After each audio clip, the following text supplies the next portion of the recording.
Pascal Smet a-t-il été trop proche de Mark McGann, le responsable chez Uber des relations avec les politiques, lorsque la société américaine voulait s'installer en Belgique en 2014? C'est la question qu'on peut se poser suite aux révélations faites par le journal Le Soir. Alors hier déjà, le journal, qui fait partie du consortium d'investigation de journalistes internationaux, expliquait les méthodes de lobbying d'Uber. Alors cette enquête montre la manière dont la société a tenté d'influencer le gouvernement bruxellois et en particulier celui qui était à l'époque ministre de la mobilité, donc Pascal Smet de One Brussels, les socialistes flamands. Alors pour revenir sur cette enquête, nous avons avec nous à distance le chef de groupe PS au Parlement bruxellois, Ridwan Chaïd. Bonjour. Bonjour. Alors, est-ce que la proximité de Pascal Smet avec Uber, est-ce que ça vous pose problème aujourd'hui ?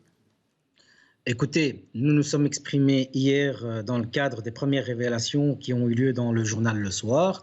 Nous avons demandé la mise en place d'une commission d'enquête qui, je pense, nous permettra d'auditionner dans un premier temps les journalistes qui ont fait cette enquête, qui ont fouillé de manière assez minutieuse, je dirais, ce dossier.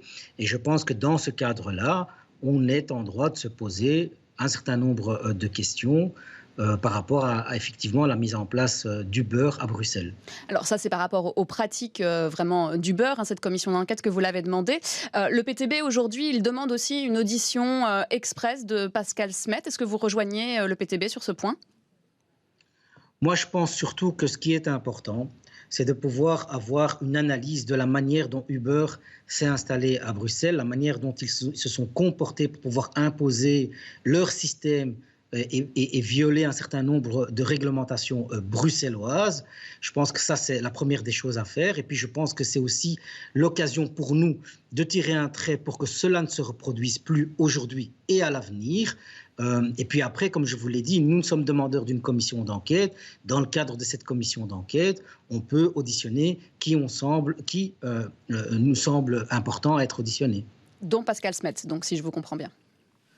Nous ne sommes pas forcément demandeurs d'auditionner Pascal Smet. Nous, on est surtout demandeurs d'auditionner les journalistes, les CEO d'Uber, l'administration régionale pour savoir s'il y a eu des dysfonctionnements au sein de l'administration régionale. C'est plutôt ce à quoi nous nous apprêtons à demander aujourd'hui dans le cadre de cette commission d'enquête. Mais Ridwan Chaïd, est-ce que ça vous semble normal qu'un ministre à l'époque, ou en tout cas quelqu'un qui négociait aussi un accord de majorité, donne des documents à une société privée qui a envie de s'installer à Bruxelles ? Alors, je pense que dans un premier temps, il faut rester assez prudent, et c'est la raison pour laquelle on a demandé une commission d'enquête, et c'est la raison pour laquelle aussi on demande à auditionner les journalistes pour pouvoir bénéficier dans le cadre de cette commission d'enquête des documents qui ont fuité et qui ont permis la rédaction de ce dossier et qui nous permettront de savoir ce qui a réellement été donné à des ministres, à des parlementaires ou à d'autres élus et de pouvoir clarifier les choses. Je pense qu'il faut rester dans la prudence à l'heure actuelle. Ridwan Chaïd, on sait qu'une nouvelle législation a été adoptée maintenant en région bruxelloise concernant les taxis et concernant Uber. Vous avez l'impression, vous en tant que partenaire de majorité, d'avoir été grugé à la lecture de ce qui est révélé aujourd'hui ? Non, parce qu'en fait, nous avons depuis plusieurs années alerté sur les méthodes d'Uber. On nous a assez attaqué sur cette question-là. Ça fait des années qu'on dit qu'Uber se comporte comme un voyou dans les différents États, pas seulement à Bruxelles, mais aussi dans d'autres pays. Ça fait des années que l'on explique qu'Uber, sa seule ambition, c'est de dérégler et de déstabiliser les services publics et l'État, et donc de porter atteinte aux différentes démocraties. Et donc aujourd'hui, ces révélations, en fait, ne nous étonnent pas. Elles ne font que confirmer ce qu'on a dit depuis plusieurs années. Alors la technique du lobbying, c'est une technique qui est classique en politique aussi. Au niveau des taxis, on dit que là, c'est plutôt les taxis sont allés vers le PS bruxellois dans cette commission d'enquête. Est-ce que ça veut dire aussi qu'il faudrait l'élargir au domaine des taxis ? Vous confirmez ça ? Vous avez passé des documents à des taximens ? Alors, ce que je voudrais juste dire, c'est que ceux qui sont en train de faire des écrans de fumée ne font que conforter notre analyse par rapport au lien qu'ils avaient avec Uber.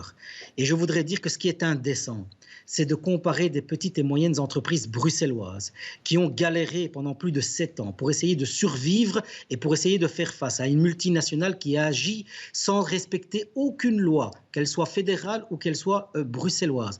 Venir aujourd'hui faire une comparaison entre une multinationale qui ne paye pas d'impôts, qui a fraudé, qui a mis un système d'organisation de manifestations frauduleuses, qui a, semble-t-il, payé des détectives pour suivre des élus, je pense que c'est indécent de la part de certains de vouloir mettre en équivalence des petites et moyennes entreprises bruxelloises qui sont aussi et avant tout des ambassadeurs de Bruxelles. Alors, Taxiver, c'est quand même effectivement pas une petite entreprise, mais plutôt une moyenne, par exemple. Mais est-ce que le PS a eu les mêmes contacts avec les taxis que Uber avec le MR?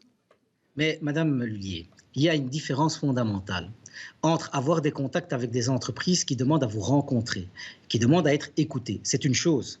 Après, être la transmission, la courroie de transmission et le porte-voix sans changer aucune virgule des documents qu'il vous donne, ça c'est un problème aujourd'hui. Nous au PS, on sait faire la part des choses. Nous avons des positions arrêtées qui se focalisent sur nos programmes, des programmes qui sont votés au sein de nos congrès. Et c'est ces documents-là aujourd'hui qui nous permettent d'avancer dans le cadre soit des négociations de gouvernement, soit dans le cadre des dossiers que l'on gère au sein des différents exécutifs où nous sommes présents. Ce n'est pas les documents que Uber ou qui que ce soit d'autre nous refile et qu'on dépose texto au sein des différents intercabinets ou au sein des différentes commissions parlementaires. Ce n'est pas notre genre et ce n'est pas notre manière de travailler.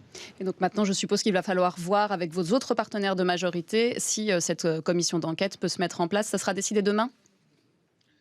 Ça sera décidé dans les jours qui viennent. Nous avons déjà envoyé au sein de notre majorité notre texte.